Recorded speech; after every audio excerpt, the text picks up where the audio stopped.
واسع الكرم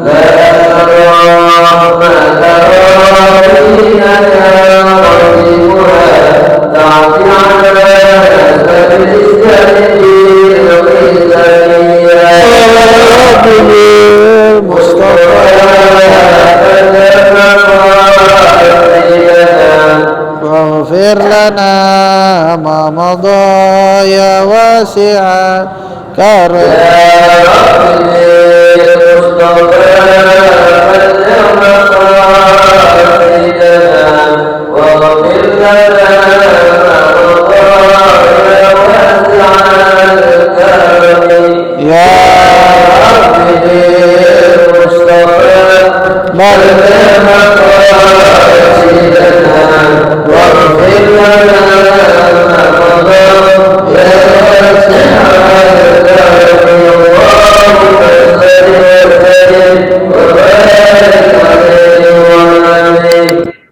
Sallallahu alaihi wa barik alaihi wa ala alihi.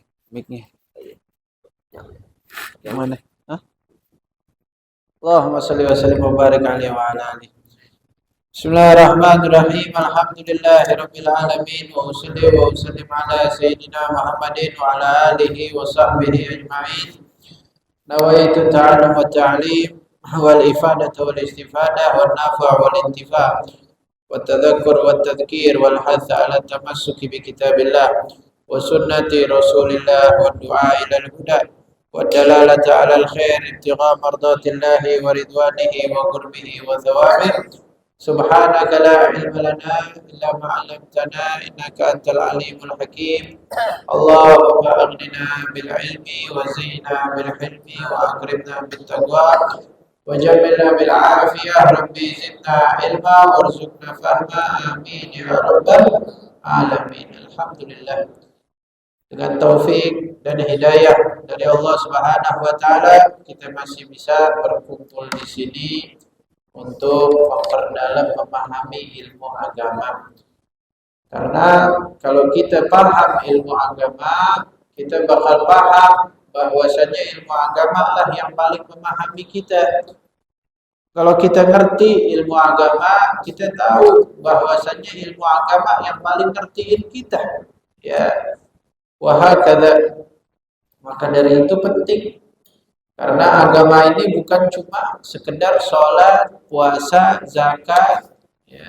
Tapi agama itu mencakup seluruh aspek kehidupan, dunia dan akhirat. Ya. Kita muamalah pun sebetulnya harus pakai agama. Memimpin juga harus pakai agama. Kalau memimpin kagak tahu ilmunya, ilmu agama, kacau berantakan. Yang ada adalah kezaliman. Tapi kalau memimpin tahu ilmu agama, maka akan timbul keadilan jika diterapkan. Juga begitu kalau muamalah.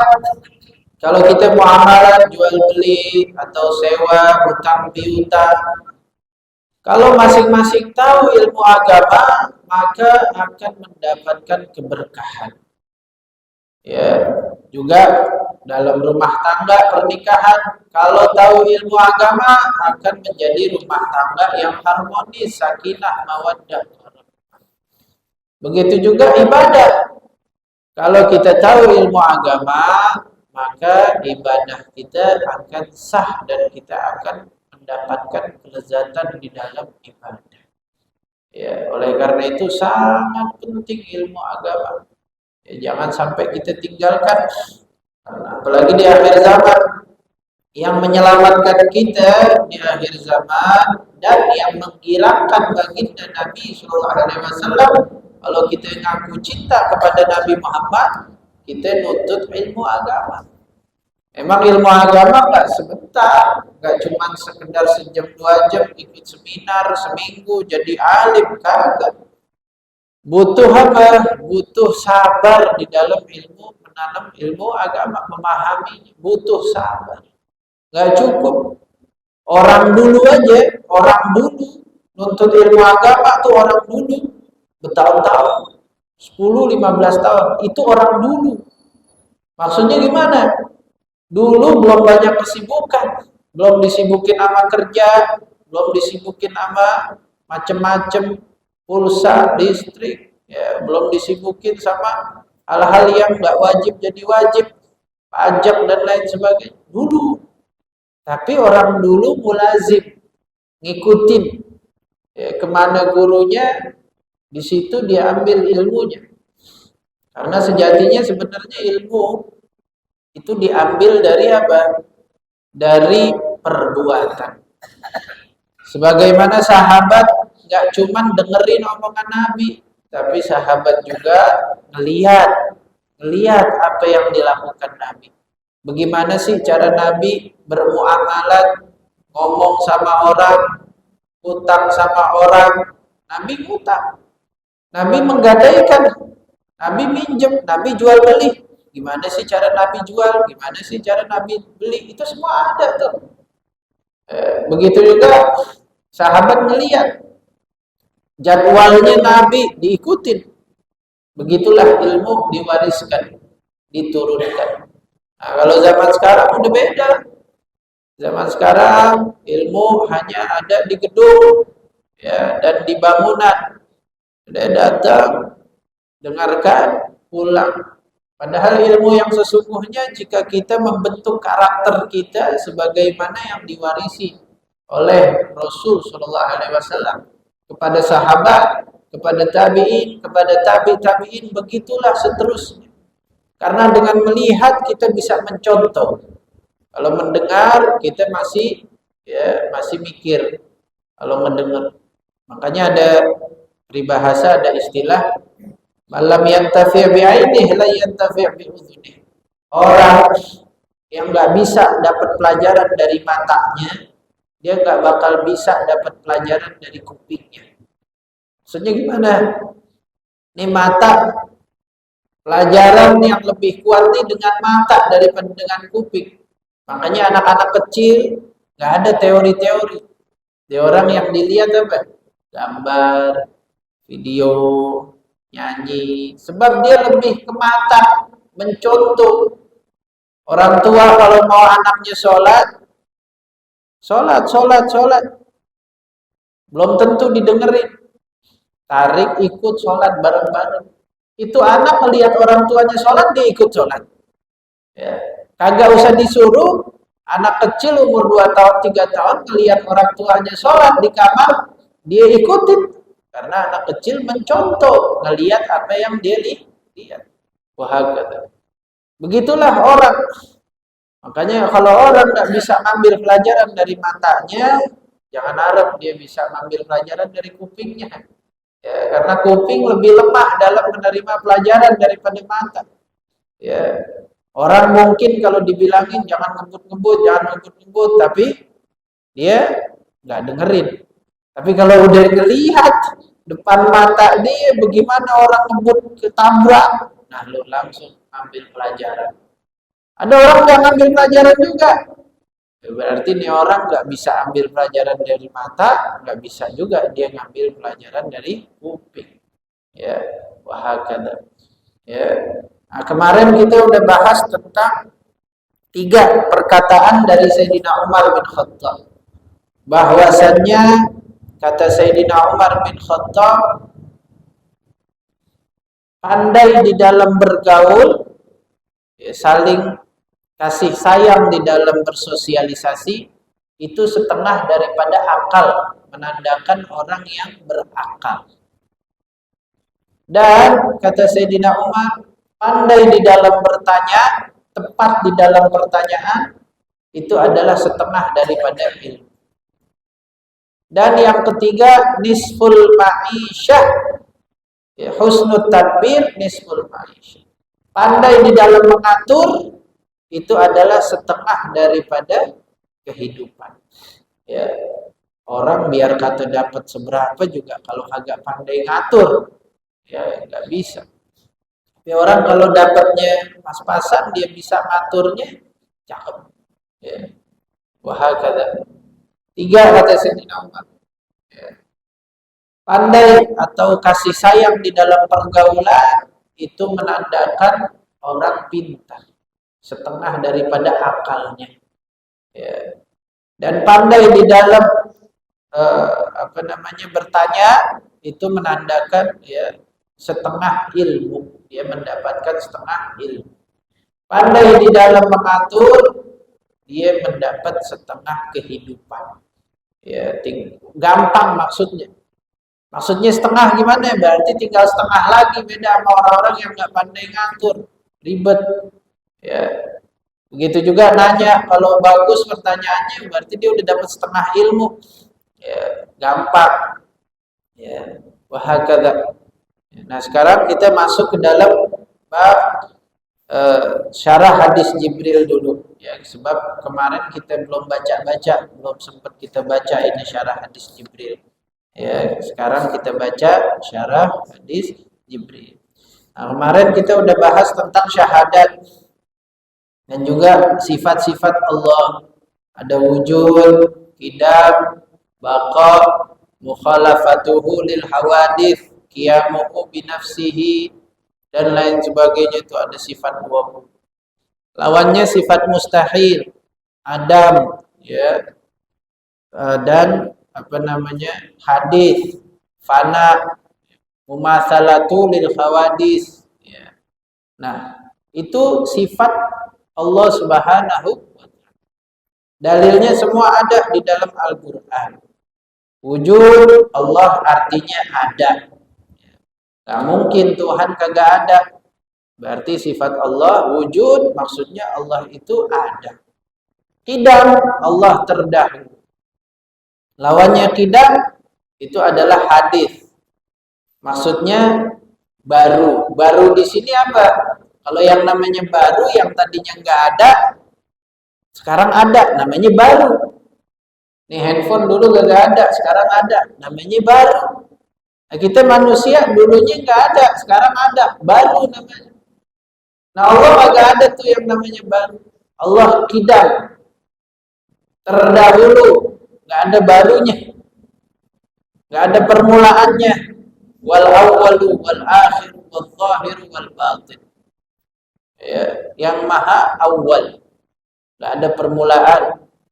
Kalau kita ada permulaan, ya, lahir tanggal sekian Agustus, namanya kita permulaan di dunia. Hadis namanya. Allah nggak ada permulaan. Ya. Kemudian sifatnya Allah juga baqa, kekal, nggak ada pengakhiran.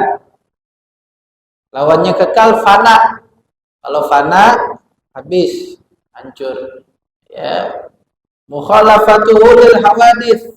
Allah berbeda sama makhluknya. Apa-apa yang baru beda.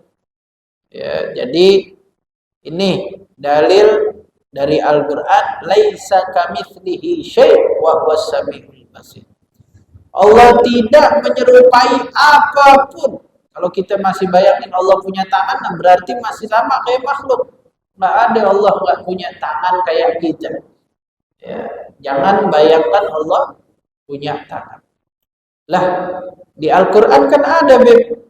Di Al-Qur'an dalilnya apa? Was-samaa'a banainaha bi'aidin wa inna lamusibun. Langit kita bangun pakai tangan kita. Allah berfirman, langit kita bangun pakai tangan kita. Terus Allah berarti punya tangan. Ini yad dalam bahasa Arab bisa berarti tangan, bisa berarti kekuasaan. Orang Arab tuh bilang al-amru biyadil amir. Perkara ada di tangan pemimpin. Kayak contohnya, nih urusan polusi ada di tangan gubernur. Berarti dia megang asap begitu, pakai tangannya.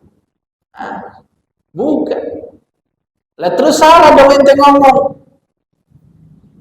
Masa iya salah? Semua orang juga paham kalau kita bilang ini polusi sih ada di tangan presiden, di tangan gubernur. Kalau dia urusin mah bentar. Dia kagak mau ngurusin.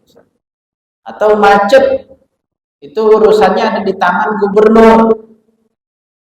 Ya. Libur sekolah ada di tangan kepala sekolah. Maksudnya adalah ada pada kuasanya kepala sekolah. Allah bangun langit tersebut dengan kekuasaannya Allah Subhanahu wa taala. Ya. Wa hakadha. Kalau mau lebih jelas lagi tentang dalil ini, masuknya ke kitab tauhid. Ya, insyaallah nanti kalau ada kesempatan, kalau kitabnya sudah khatam, kita akan bahas tentang tauhid. Kita nggak berpanjang lebar tentang ini. Intinya Allah mukhalafatuhu lil hawadits. Allah berbeda sama siapapun makhluknya. Jangan dibayangkan Allah punya mata, punya tangan, dan lain sebagainya. Jangan. Ya, wahakata. Wa qiyamuhu bi nafsihi. Allah Subhanahu wa taala tidak membutuhkan apapun. Allah berdiri dengan sendirinya. Gak butuh sama siapapun. Kalau kita manusia masih butuh. Kita masuk makhluk sosial, butuh sama yang lain. Kita butuh sama hujan, kita butuh sama air, kita butuh sama makanan, kita butuh sama orang lain minta bantuan. Allah tidak butuh sama apapun. Kalau kita masih butuh makan, masih butuh minum dan lain sebagainya. Wahdaniyah, Allah Subhanahu wa taala esa. Ya, wahdaniyah. Allah Maha Esa. Tunggal. Kalau Tuhan ada dua, rusak alam semesta. Lau kana fihi ma'alih walau kana fihi ma'alihatan la fasadata. Kalau ada di langit dan bumi dua Tuhan, habis. Ya, berantakan. Wasifatul ma'ani sabab. Qudrah. Allah Maha mampu, Maha berkehendak. Wal iradah, Maha berkehendak.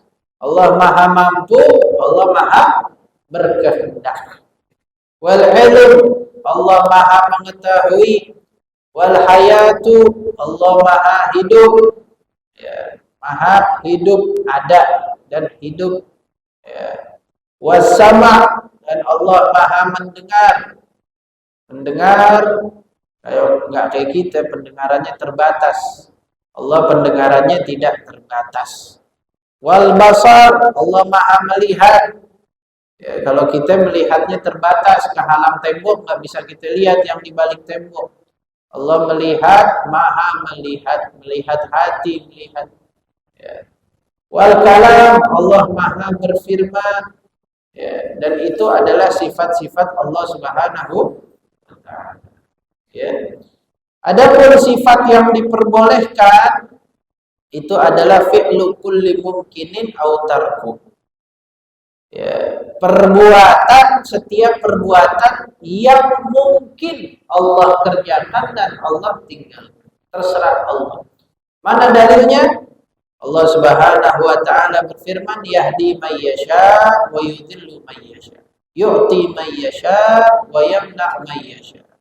La yus'alu amma yaf'al wa hum yus'alu. Allah Maha berkehendak memberi siapapun yang Ia kehendaki, mencegah, menahan siapapun yang Ia kehendaki. Allah Subhanahu wa taala Maha memberi, Maha mencegah. La mani'a lima a'taita wa la mu'ti'a lima mana'ta. Tidak ditanya akan perbuatannya, kita yang semuanya akan ditanya. Ya, Allah punya kehendak bebas. Ya, nggak ditanya. Kadang ada pertanyaan, suka ada pertanyaan orang ateis begini. Allah kan Maha mampu dan berkehendak. Ya. Bisa nggak Allah ciptain sesuatu, misalnya batu yang besar, sehingga Allah tidak mampu mengangkatnya, misalnya. Ya. Atau Allah menciptakan Tuhan lagi. Ya. Kan Allah Maha mampu. Nah, ini pertanyaannya saja sudah salah. Ya, pertanyaannya sudah salah. Ibarat aneh bilang ke ente bisa belok kanan? Bisa. Ente bisa belok kiri? Bisa. Bisa nggak ente belok kanan sama belok kiri? Dalam satu Ya, dalam satu perjalanan ente belok kanan juga, belok kiri juga. Ya bisa, cuman kan ya ente mesti pilih salah satu, nggak belok kanan kalau enggak. Nah, ini pertanyaannya udah rusak. Ya. Kalau terus dibilang ya nggak bisa aneh belok kanan belok kiri, nah berarti ente nggak bisa belok kanan. Ya. Belok kanan belok kiri nggak terbayang. Pertanyaannya udah rusak. Ya, udah rusak. Ya. Kalau dibilang silet tajam, silet sama kampak tajaman mana? Silet. Ya, kampak agak tebel, silet tipis, tajam. Ya. Kenapa potong pohon kagak pakai silet? Kan tajam silet. Ya. Nah, ini pertanyaannya rusak. Ya. Pertanyaannya tidak pada semestinya. Ya, wahakata. Ya. Nah, ya, maka Allah Subhanahu wa taala tersucikan daripada pertanyaan-pertanyaan seperti itu. Ta'ala Allah taala amma yasifu. Ya. Adapun sifat-sifat Nabi Shallallahu alaihi wasallam itu ada 9. 4 sifat wajib, 4 sifat mustahil, 1 sifat yang boleh bagi rasul-rasul. Apa sifat wajib? Sifat wajib bagi Rasul sidik wal amanah wat tabligh wal fatanah. Sifat yang wajib ada pada diri seorang nabi dan rasul adalah sidik, benar, jujur. Nabi semuanya rasul benar dan wal amanah, dipercaya. Wat tabligh, menyampaikan.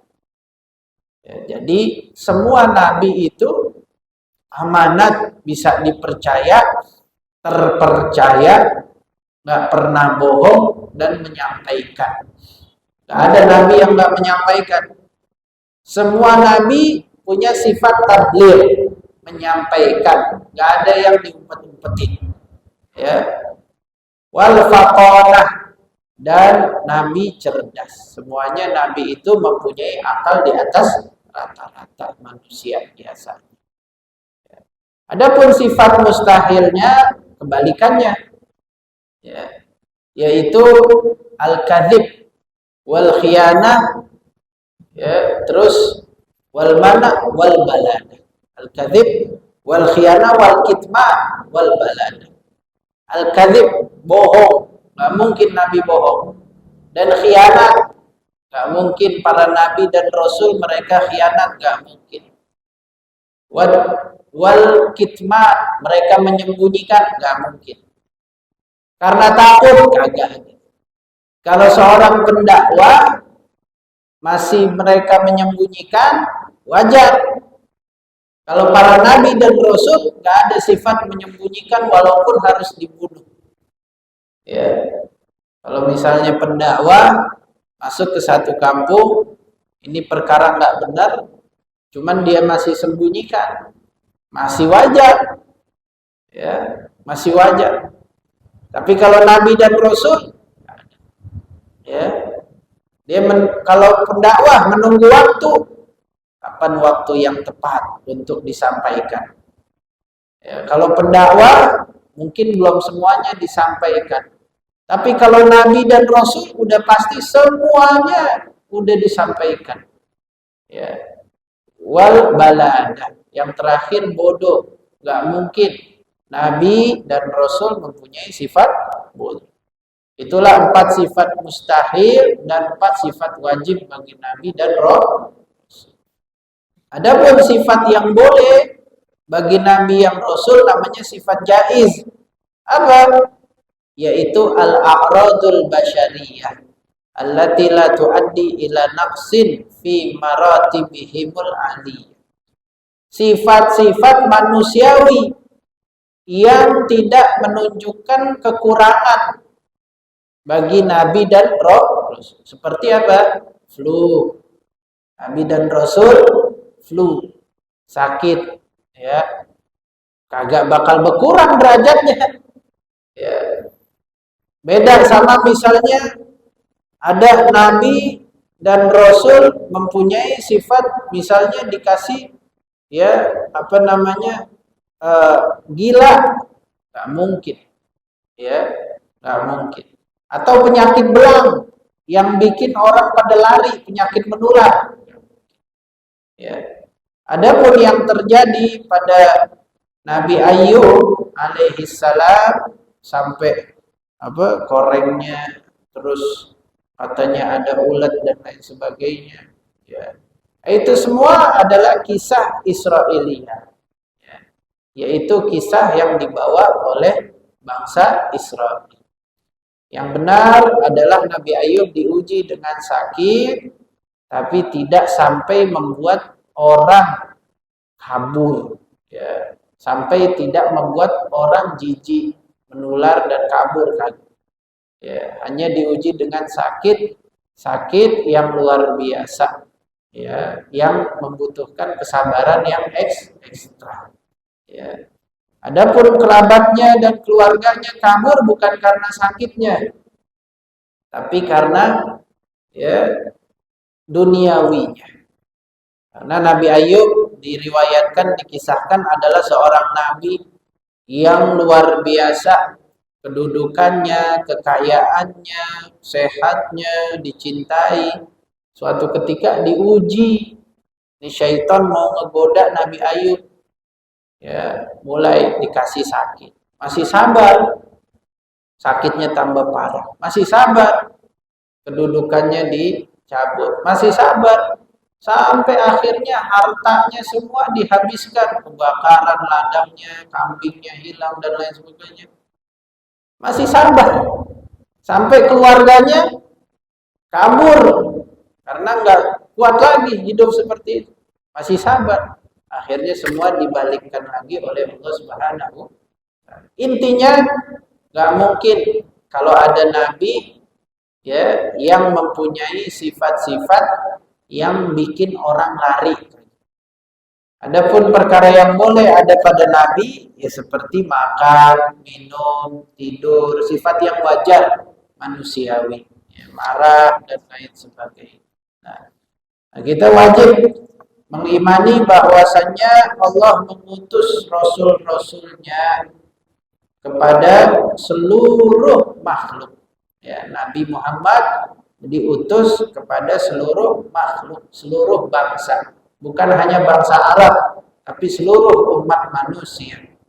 Dan Nabi telah menyampaikan risalahnya, menunaikan amanatnya, dan benar di dalam seluruh apa yang Allah perintahkan di dunia dan di akhirat.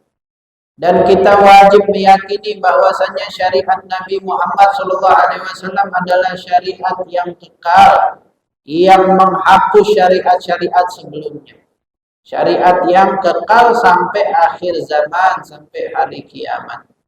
Dan kita wajib meyakini bahwasanya sallallahu alaihi wasallam afdalul awwalin wal akhirin wa imamul mursalin, imamnya para rasul, sayyidu waladi Adam ajma'in, penghulunya anak Adam. Dan Nabi sallallahu alaihi wasallam adalah awal yang memberi syafaat dan diizinkan untuk memberi syafaat. Awal orang yang masuk surga. Dan kita wajib mengimani bahwasanya Nabi sallallahu alaihi wasallam mempunyai kedudukan yang tinggi dengan syafaatul uzma, yaitu maqamul mahmud. Ya, di dalam hadis Nabi mengajarkan kita baca kalau habis azan, ya Allahumma rabb hadhihi da'wati tamah wassalatul qa'imah ati sayyidana Muhammadanil wasilata wat fadilah. Berikanlah kepada Nabi Muhammad al-wasilah wal fadilah wasyarafa wad darajatal aliyatar rafi'ah wa ba'athu maqaman mahmud alladzi wa'adta innaka la tukhliful mi'ad. Kita memohon kepada Allah agar Allah membangkitkan Nabi Muhammad dengan satu kedudukan yang amat tinggi dan terpuji. Ya. Itu doa kita agar kita didapati, agar kita dikasih syafaat oleh Nabi Shallallahu Alaihi Wasallam. Nabi memang sudah mendapatkannya nanti di akhirat. Sudah dijanjikan, innaka la tukhliful mi'ad. Sudah dijanjikan sama Allah. Nabi juga dikasih al-kautsar. Inna a'tainakal kautsar. Dikasih al-kautsar. Apa itu kautsar? Sungai di surga. Ya. Sungai di surga. Ya. Telaga kautsar. Dikatakan ada 3 di surga, terus airnya mengalir sampai satu pos yang kedua adalah danau Al-Kautsar yang ada di dekat Shirathul Mustaqim, dan yang ketiga ada pada timbangan hisab mizan, ya, dekat mizan sembari nunggu orang pada dihisab. 3 pos di dalam Al-Kautsar. Ini kita cinta kepada Nabi Muhammad, kita wajib mengimani hal-hal tersebut.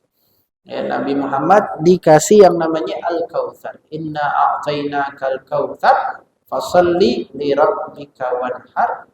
Maka salatlah bagi Tuhanmu dan sembelihlah hewan kurban. Inna syani'aka huwal abtar. Sesungguhnya orang yang mengatakan kamu tidak punya keturunan, maka dialah yang keturunannya terputus. Ini surat Al-Kautsar turun kepada Nabi Muhammad SAW sebab Abu Jahal Jahal mengatakan Nabi Muhammad tidak mempunyai keturunan, katanya. Ya, karena anaknya Rasul SAW ada 7. Yang 3 anak laki-lakinya Abdullah, Qasim sama Ibrahim meninggal ketika kecil. Ya. Nabi Muhammad sedih, dikata-katain sama para orang-orang musyrikin. Dikata abtar. Katanya Rasulullah abtar. Apa arti abtar? Terputus, agak punya keturunan. Sebab orang Arab itu ya, dan manusia dianggap keturunannya itu dari anak laki-laki. Turunlah surat Al-Kautsar. Inna syani'aka huwal. Sebelumnya inna a'tainakal kautsar. Sesungguhnya kami memberikan kamu al-kautsar, jangan kau bersedih. Dikasih hadiah telaga di surga, di dekat Shirathul Mustaqim sama di dekat mizan. Ya. Kemudian fasalli li rabbika wanhar. 3 aja ayatnya kecil-kecil. Inna syani'aka huwal. Orang yang ngatain ente kagak punya anak, ya, itulah dia yang terputus keturunannya kagak ada. Sedangkan Allah mengistimewakan keturunan baginda Nabi SAW lewat daripada Hasan dan Husain. Nabi bersabda, kullu nasabin yantasib ila abihi illa Fatimah. Fa innahu li wa Hasan wal Husain ibni wa nasabi. Setiap yang lahir nasabnya itu kepada ayahnya kecuali anak dari Fatimah. Karena Allah memberikan aku khususiat keistimewaan bagi kekasihnya Nabi sallallahu alaihi wasallam melewati Al-Hasan dan Al-Husain. Ya, yang banyak musuh-musuh Islam berusaha untuk menafikan, untuk membunuh. Bahkan Imam Husain dibunuh seluruh keluarganya biar nggak punya keturunan lagi. Masih ada 1 yang hidup, Ali Zainal Abidin. Ali Zainal Abidin ketika itu mau dibunuh, tapi subhanallah orang yang mau membunuh ini dilihat, ini anak masih muda, masih kecil, udah sakit, badannya udah kurus luar biasa, nggak dibunuh juga mati, ditinggalin di padang pasir begitu aja. Yang dia kira mati, inilah hidup, yang akhirnya banyak keturunannya, ya, daripada Al-Husain. Ya, semua keturunan dari Al-Husain dari Ali Zainal Abidin bin Husain bin Ali bin Abi Thalib. Ya, jadi itu khususiat. Nah, ada hadisnya, hadis sahih kullu nasabin yantasib ila abihi illa Fatimah. Setiap nasab maka dinasabkan kepada ayahnya kecuali anak dari Fatimah. Ya. Nabi juga bersabda, "Inna ibni hadza sayyid wa la'allallahu yuslihu bainal fariqain." Dalam hadis sahih Bukhari Muslim, Nabi mengatakan kepada Hasan, sesungguhnya anak saya ini adalah penghulu.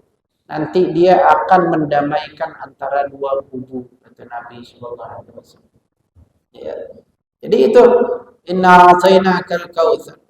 Wa fil hadits fuddiltu 'alal anbiya wa utitu jawami al-kalam wa nusirtu birrubbi wa uhillat liyal ghanaim wa ju'ilat liyal ardu tahura wa masjida wa ursiltu minal khalqi kafah wa khutima biyan nabiy.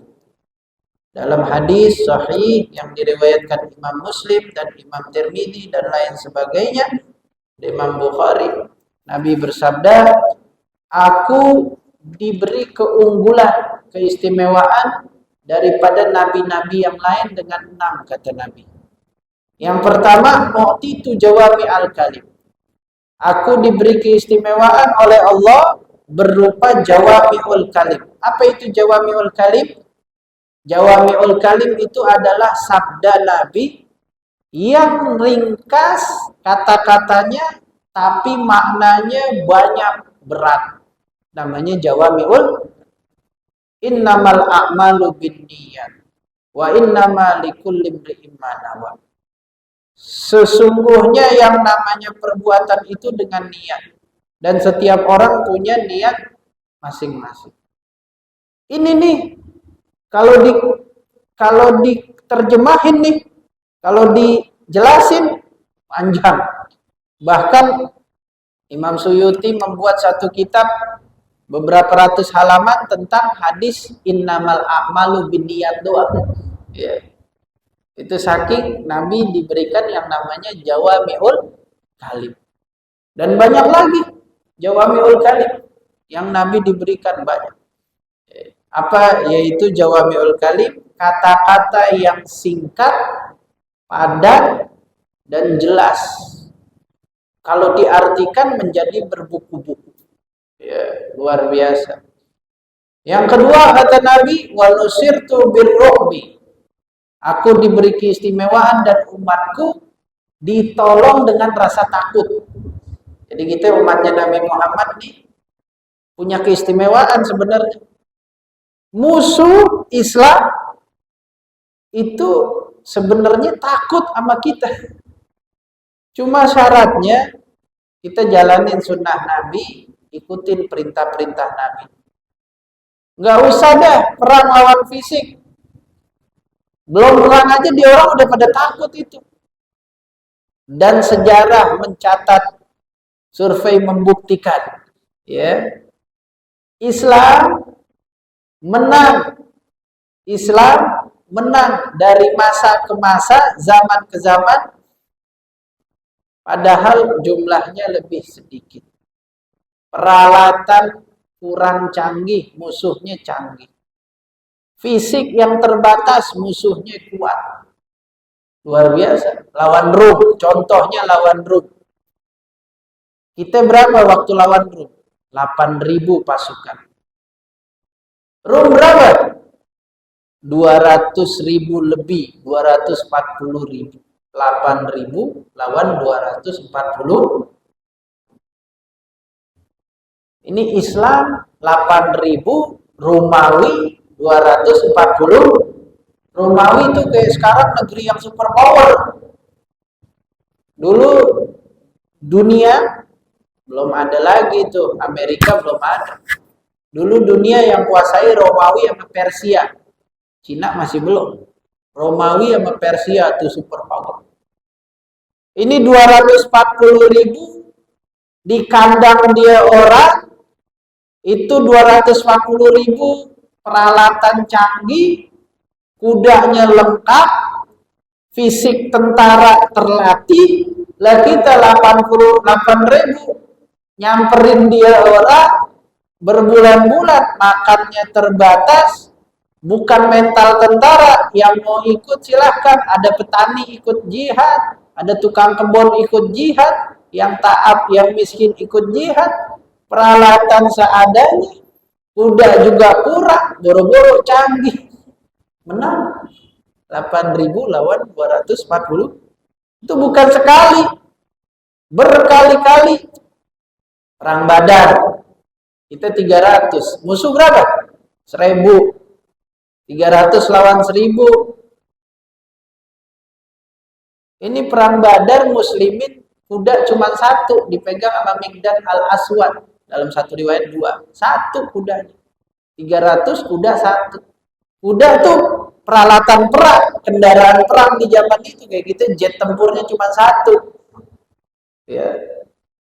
Lah, musuh kudanya dalam 1.000, kudanya ada 400, belum ontanya, belum dia orang makan-makan dulu, lah kita lagi puasa, belum kitanya lagi peralatan seadanya, ada yang bawa ada yang kagak, menang.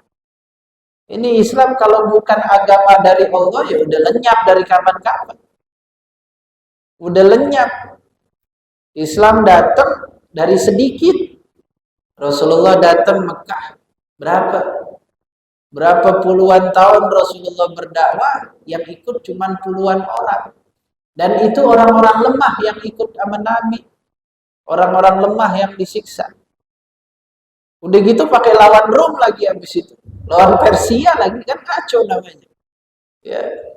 Menang sampai akhirnya sekarang Islam mendunia, sampai ke Amerika, ke Indonesia, kemana-mana Islam semuanya, dan mereka takut sama Islam.